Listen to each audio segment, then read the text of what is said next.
Bien, buenas, ¿cómo les va? Vamos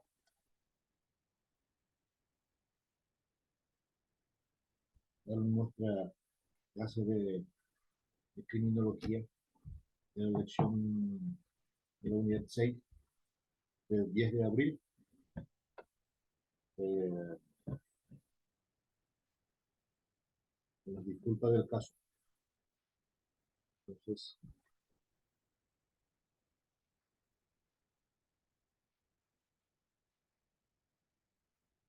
vamos a dar un poquito de ya ahí sí. Eh, Creo que no pude porque ya tuve problemas de energía. Entonces, ya no tener energía, obviamente que no se puede hacer nada. Entonces, voy a grabar el día de hoy. Y el título de hoy en esta lección número 6 es el derecho penal en Grecia, en su carácter, dice, divino, en su primera parte. Porque esto, primera y segunda parte vienen en el uno seguido del otro. No es que hoy es una primera parte y la próxima semana la segunda parte, ¿no? Vienen juntos. Así que vamos a hacer por ahí de esa forma.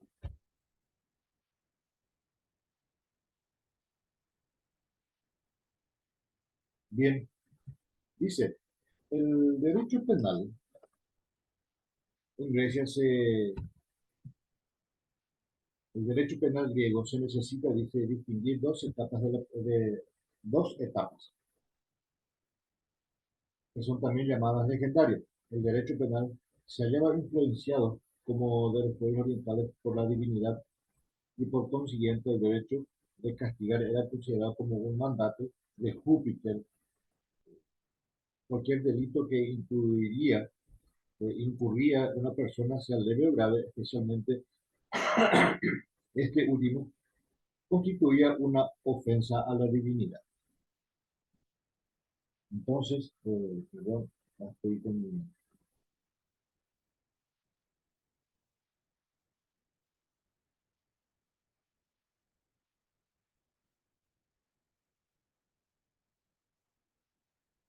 Bueno, y decíamos que dos, eh, tienen dos etapas. Vamos a marcar esto, dos etapas. Y dice, primera es la venganza privada, que es si el delito ofendía al pueblo. Y la segunda dice se conocía la pena impuesta a la familia cuando un miembro cometía un delito contra otro miembro de la misma familia. Aquí denominaba pues el árbitro, que era el padre, que era suficiente para ejercer la justicia penal. Entre hermanos, entre parientes, no se podía. Entonces, eh, aunque hasta el día de hoy no se puede, no se debe. Se supone que los hermanos deben ser unidos, deben ser, eh, como dice la palabra correcta, hermanos. Entonces, en la primera parte, en la primera etapa, entonces dijimos que es, en cuanto a la sanción, se aplica de dos maneras y se aplicaba la venganza privada si el delito ofendía al pueblo, si ofendía al pueblo, correctamente está bien aclarado, perdón, y se conocía la pena impuesta a la familia cuando un miembro de la familia cometía un delito contra otro miembro de la misma familia. O sea que entre hermanos, entre ellos mismos, ahí que vivían bajo el mismo techo. Y esto era ejecutado, o el juez era el papá, el padre, la cabeza de la familia. Luego viene la justicia penal como función soberana del Estado en su segunda parte. Y dice que en la segunda etapa llamaremos historia. Se opera una verdadera evolución en el derecho de castigar. Como en Grecia no existía castas ni reyes todopoderosos, estos se regían por las propias leyes, las cuales variaban debido a las diversas o diversos estados existentes. Es decir, en cada estado se aplicaba ley distinta, una ley distinta. Y ahí viene donde dice, y ahí tenemos las leyes, que vamos a ir viendo ya también ahora, que están las leyes del Licurgo en Esparta. ¿Sí? Dice, el estado de Esparta se regía en un principio por las leyes del Licurgo, que fue dictada en el siglo en el siglo octavo antes de Cristo. Poco se sabe acerca de estas antiguas leyes. Luego dice, el derecho penal de Esparta no era considerado como producto de la divinidad, de manera que en la larga evolución del derecho de castigar, el derecho se considera como un producto humano y no como una revelación divina, puesto que en Esparta se juzgaban a los hombres por el Senado y por el pueblo, quienes actuaban como jueces. Luego estaban las legislaciones de Dracón y Solón en Atenas. ¿Sí? Dracón y Solón. En Atenas dice esta parte que era una ciudad griega, fue dotada sucesivamente de leyes penales por Dracón en el siglo VII antes de Cristo y por Solón en el siglo VI también antes de Cristo. Estas leyes no se tienen en cuenta el factor religioso por lo que atañe al derecho de castigar. Por el contrario, se afirma en concepto de Estado en el derecho. Y acá también, en esta legislación de Dracón y Solón, también habían dos clases de delitos. Los que lesionaban el derecho individual y los que atacaban los derechos del pueblo, es decir, el derecho de todos.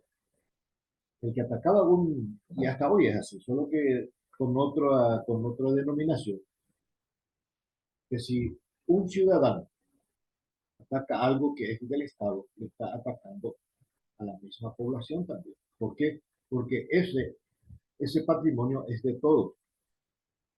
Vamos a hablar de algún patrimonio, ¿sí? Eh, Uno de ellos es el Panteón, la Catedral, eh, el Palacio de López. Entonces, si alguien llega a tocar, a hacer algo que está fuera de la ley, entonces está, como dice acá, atacaban los derechos del pueblo.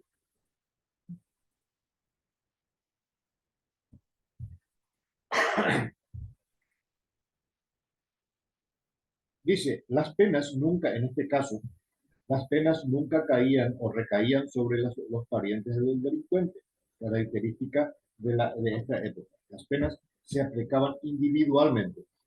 A partir de ahí ya fueron los castigos, ya fueron a la persona que cometía ese delito.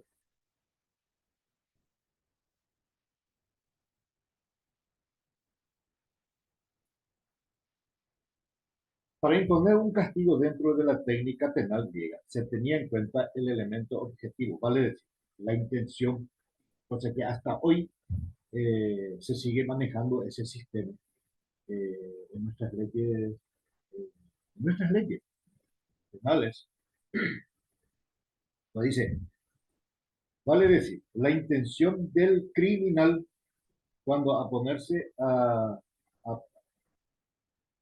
llegando a ponerse, a penarse hasta el solo propósito criminal manifiesto.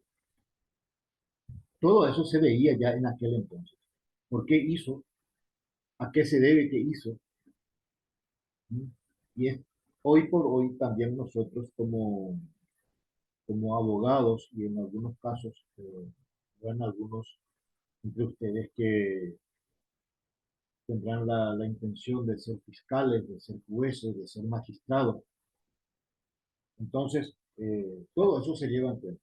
La intención del criminal, dice, porque en algunos casos nadie actúa así porque sí, lo, excepto aquellas personas que no están en su cabal, como los alcohólicos, los dementes.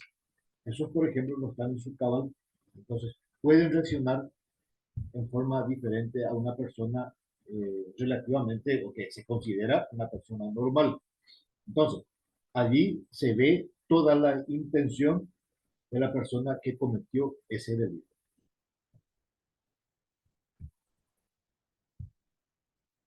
Y en síntesis, dice, la reforma operaba en el derecho penal griego de la siguiente. El delincuente, lejos de ser castigado por razones divinas, se le aplicaba la ley en nombre de la razón humana. Ya terminó, pasó de ser, de ser, ya pasó de ser la divinidad, sino ahora ya fue el castigo divino.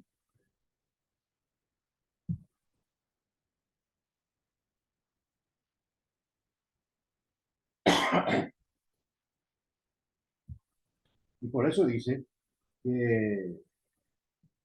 dice que la reforma operaba en derecho penal griego es la siguiente. El delincuente, lejos de ser castigado por razones divinas,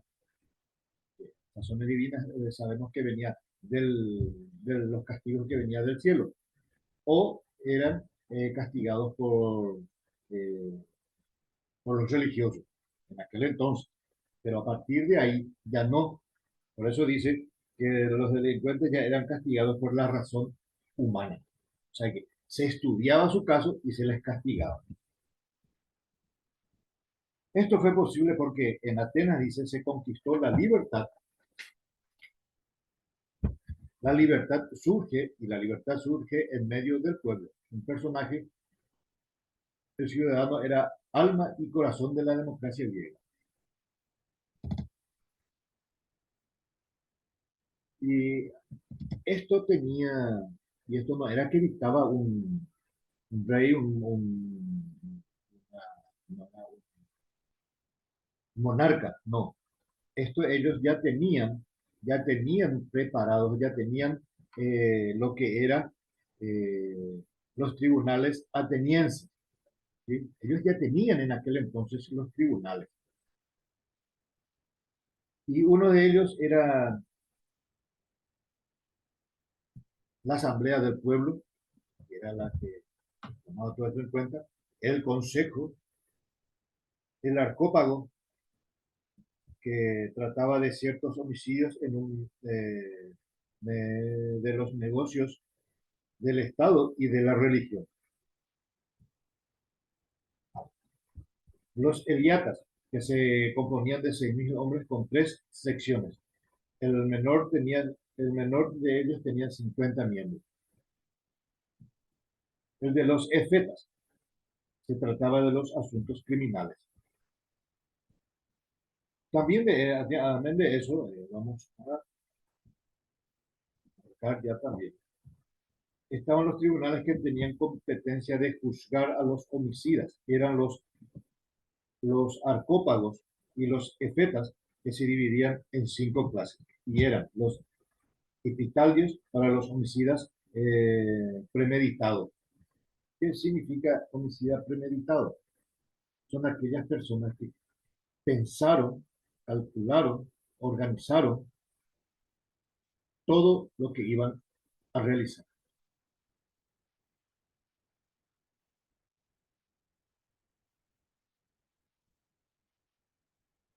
El, epidel, el epidelfino, mejor, para los homicidas no premeditados. Esos homicidas no premeditados son aquellos que por instinto o por reacción inmediata, que él haya recibido algo y reaccionó. A eso se refiere cuando dice para los homicidas no premeditados.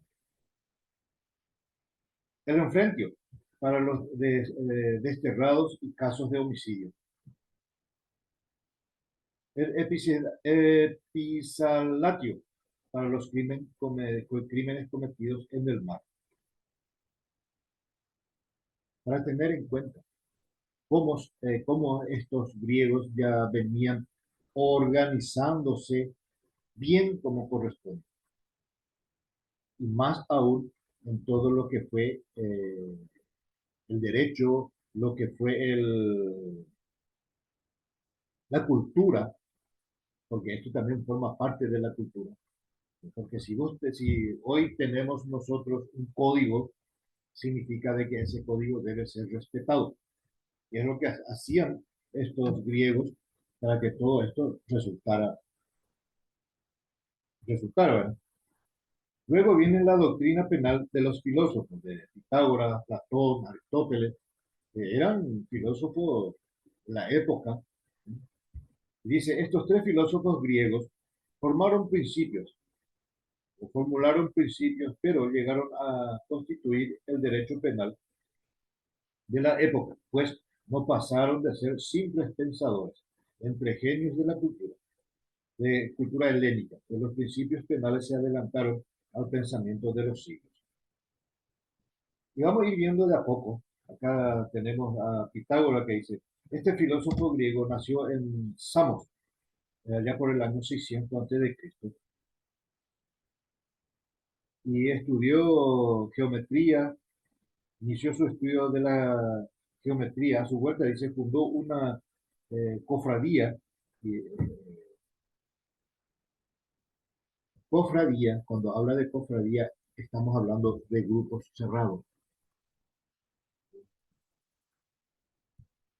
Bueno, de grupos bien cerrados, que solamente eran un grupo pequeño, pero no podían entrar gente que no eran de su cultura o de su estatus, ¿sí? Por eso dice que una cofradía cuyos miembros profesaban doctrinas comunes en moral, política y religión. Porque no comulgaba esto con ellos, no entraba dentro. Entonces, por eso dice que era una cofradía. Y dicha escuela era conocida por el nombre de la escuela itálica. Itálica. El principio, eh, el principio, el principio cardinal del pitagorismo consiste en que la naturaleza es un orden y una armonía. En ese sentido, dice, todos los fenómenos deben estar sometidos a las leyes capaces de ser formulados matemáticamente.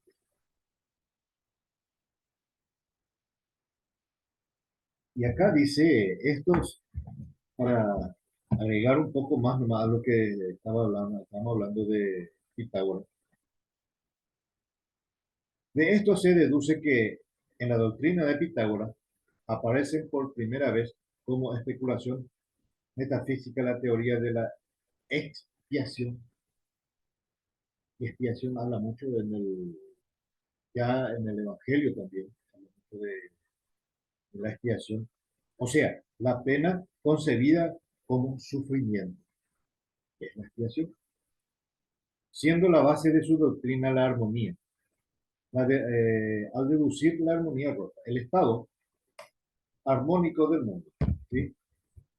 Luego viene la platónica, que es la de Platón, que es un filósofo también ateniense de quien se tiene obras completas.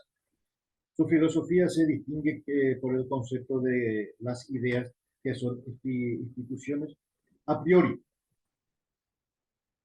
En la ciencia de la idea llamada por Platón dialéctica, comprende,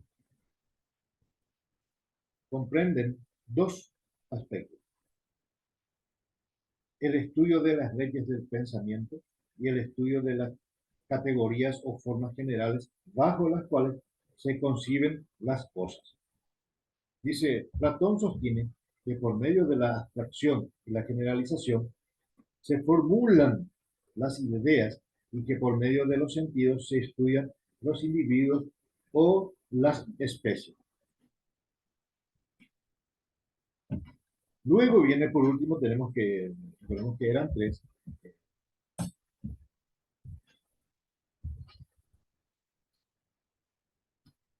Eran Platón, Pitágoras y Aristóteles. ¿Sí? Y ahora tenemos el último que es el Aristóteles. Nació esta gira en el siglo 385 a.C. Era una colonia griega, dice según griega Tracia. Muy pronto fundó un liceo donde enseñó filosofía se dedicó a la investigación experimental y a la ciencia positiva. Afirma Aristóteles que, la única realidad es el individuo.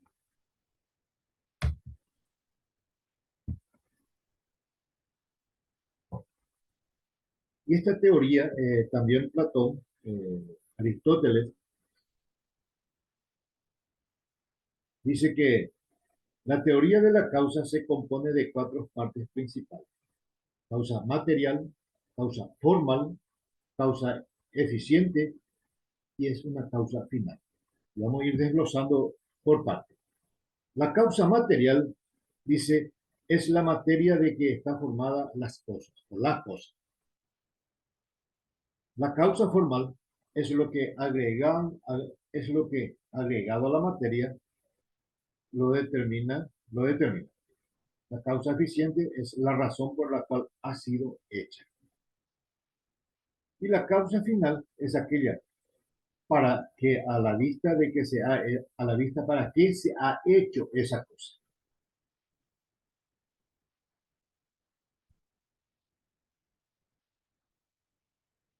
Seguidamente tenemos el derecho penal en Roma. Estuvimos ya por Grecia, ahora vamos bajando,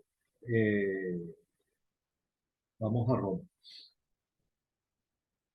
Y el derecho penal romano tuvo una larga evolución y la podemos estudiar en las distintas épocas según los periodos de la historia romana.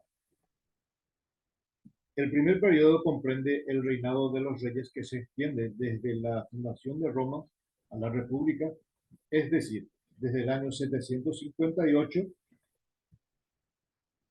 al 510 después de Cristo. Recordemos que acá estamos hablando 758 antes de Cristo y al siglo 510 después de Cristo. Son dos épocas diferentes. No es que esto está mal escrito.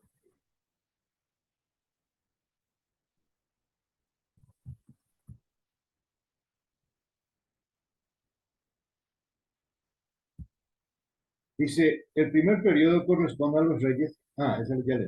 El segundo periodo, primero, el segundo periodo, dice, comprende desde el año 510 al año 30 después de Cristo. Y por último, el tercer periodo que corresponde al año 30 antes de Cristo al año 476 después de Cristo, que corresponde a la época imperial. Todavía el imperio romano era un imperio hasta que hubo su caída.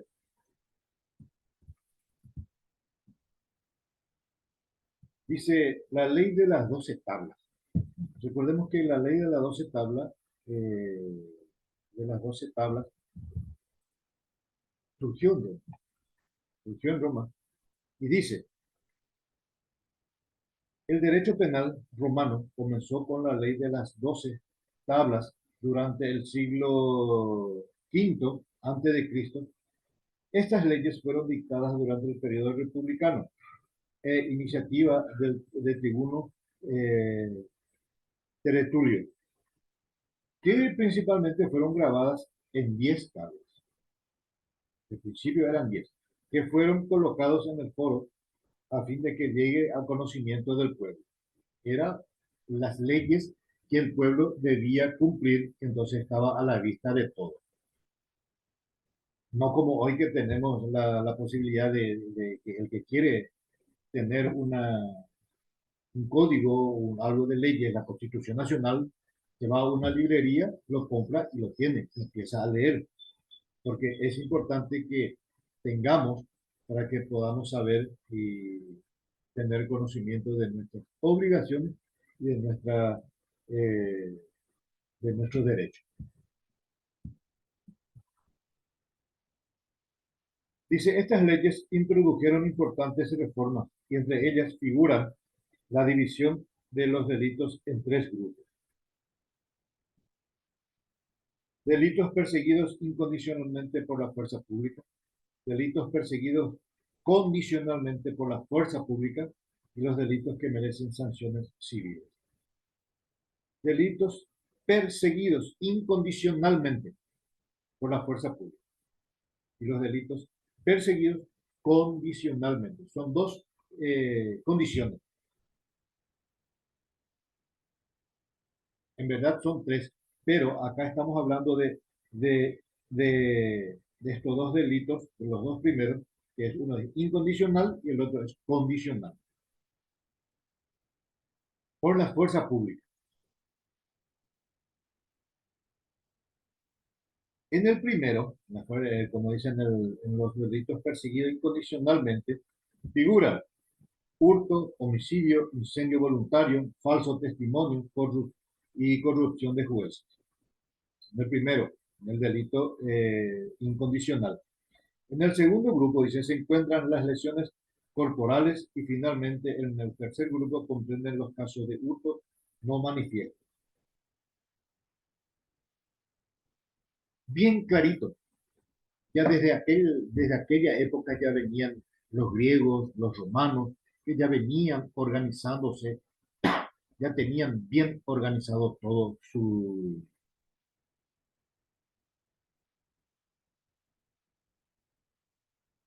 sus derechos. Bien organizado, bien organizado. Estamos hablando de siglos y siglos atrás.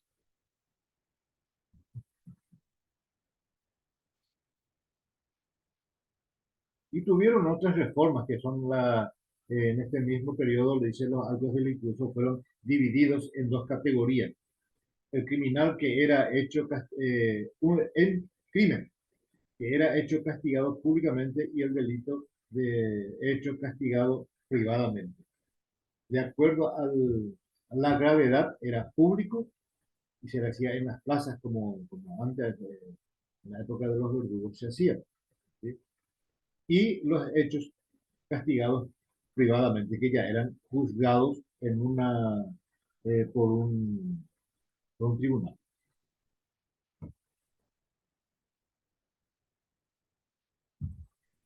Todo esto van, existen los delitos y las penas, delitos públicos, dice, eran los atentados al Estado y a la vida, delitos privados constituían el hurto y las injurias en general, delitos extraordinarios eran los delitos graves contra la propiedad sometida a un proceso distinto y a penas más severas.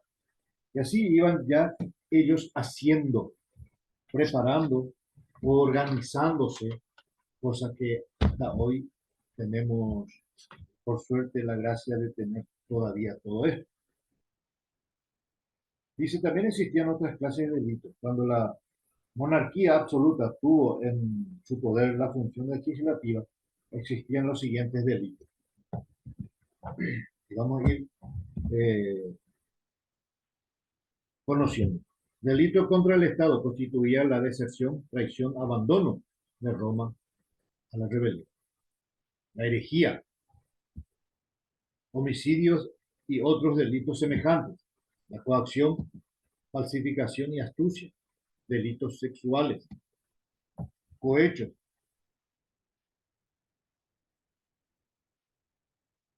conclusión de los procuradores funcionarios públicos, apropiaciones indebidas, lesiones a personas, daños a la propiedad. Todo esto ellos ya iban enmarcando o enumerando ya de acuerdo a la gravedad de lo que se iba. Y hasta hoy tenemos estos tenemos hasta hoy. Y las penas iban de acuerdo de acuerdo al,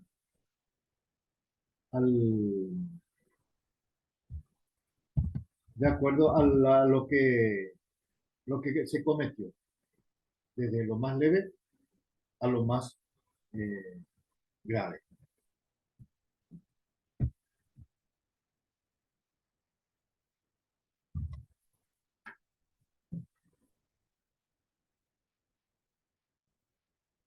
Entre las penas, dice, esto también acá hay algo muy importante, dice, las penas pueden dividirse en los de crímenes capitales y crímenes no capitales. Dice, las penas capitales eran la pena de muerte, la crucifixión, quemado vivo, arrojado a la fiera o servicio perpetuo en las minas. Pena de muerte, que eran por crucifixión, quemado vivo o arrojado directamente a las fieras. Y tenemos por conocimiento en muchas historias, y hablando de historia, estamos hablando de películas que en Roma eran tirados a las fieras, como dice acá, a los leones, a los tigres, que ellos lo tenían encerrado, ¿no? Servicio perpetuo en las minas. Hasta su muerte trabajaba como minero.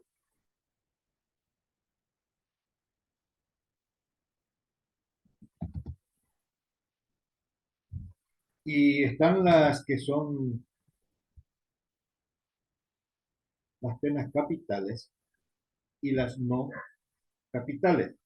Ahora vamos a ver las que no son capitales, que eran mutilación de un miembro del cuerpo, pena, de, pena del bastón y pena de la vara.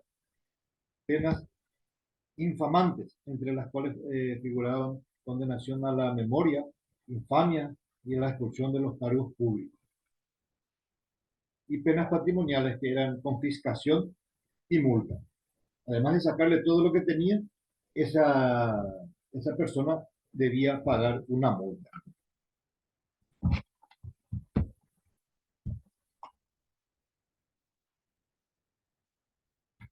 Luego vienen los derechos de la edad penal en la Edad Media. Están las instituciones penales propias de la Faida, Meregildo, la Ordalia y las clases. Y así sucesivamente van derecho penal, derecho feudal.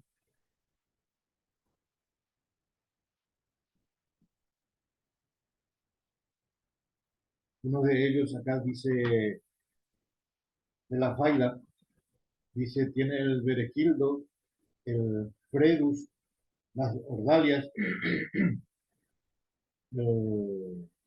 las instituciones tienen la invocatio, la exorcismus, adjutarios, y así sucesivamente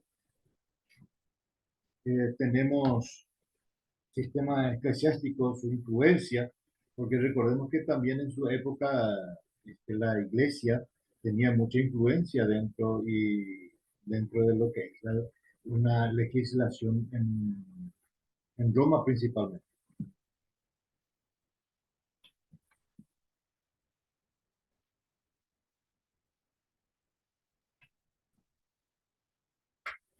Y así llegamos un poco ya llegamos a la conclusión de esta parte de, nuestra, de nuestra bolilla número 6 y esperando que sea de utilidad como todos, como toda la materia que estamos dando. Entonces,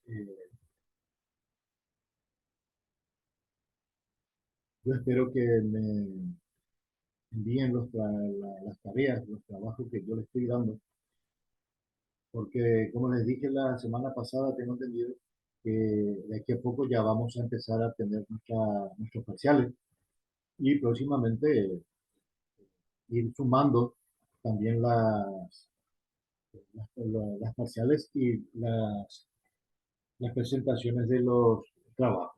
¿Ok? Que tengan un buen día.